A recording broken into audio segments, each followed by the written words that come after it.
Mr. DeFazio of Oregon. Mr. McClintock of California.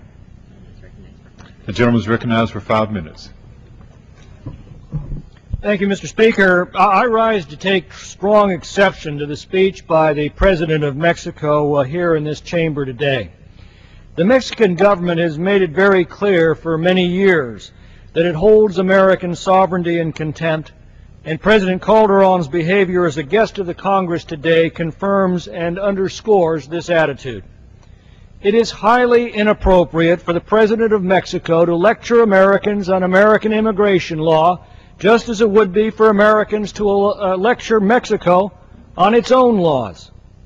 It is obvious that President Calderon does not understand the nature of America or the purpose of our immigration law.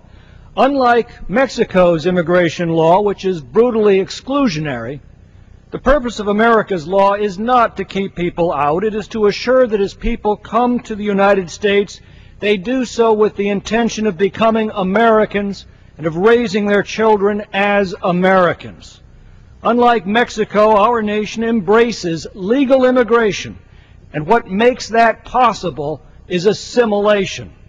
A century ago, President Teddy Roosevelt put it this way. He said, quote, "In the first place, we should insist that if the immigrant who comes here in good faith becomes an American, assimilates himself to us, he shall be treated on an exact equality with everyone else. For it is an outrage to discriminate against any such man because of creed or birthplace or origin. But this is predicated upon this person's becoming in every facet an American and nothing but an American. There can be no divided allegiance here. Any man who says he's an American but something else also isn't an American at all. We have room but for one flag, the American flag.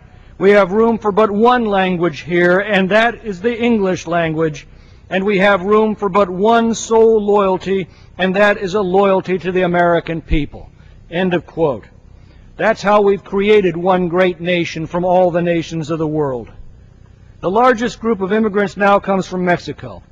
A recent RAND study discovered that during the 20th century, while our immigration laws were actually enforced, assimilation worked, and it made possible the swift attainment of the American dream for millions of immigrants seeking to escape the conditions of Mexico. That is the broader meaning of our nation's motto, E pluribus unum, from many people, one people, the American people. But there's now an element in our political structure that seeks to undermine that concept of E pluribus unum. It seeks to hyphenate Americans, to develop linguistic divisions, to assign rights and preferences based on race and ethnicity, and to elevate devotion to foreign ideologies and traditions, while at the same time denigrating American culture, American values, and American founding principles. In order to do so, they know that they have to stop the process of assimilation, and in order to do that, they have to undermine our immigration laws. It is an outrage that a foreign head of state would appear in and actively seek to do so, and it is a disgrace that he would be cheered on from the left wing of the White House and from many Democrats here in Congress.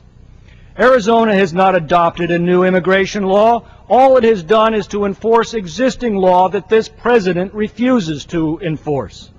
It's hardly a radical policy to suggest that if an officer on a routine traffic stop encounters a driver with no driver's license, no passport, and who doesn't speak English, that maybe that individual might be here illegally. And to those who say we must reform our immigration laws, I reply we don't need to reform them, we need to enforce them.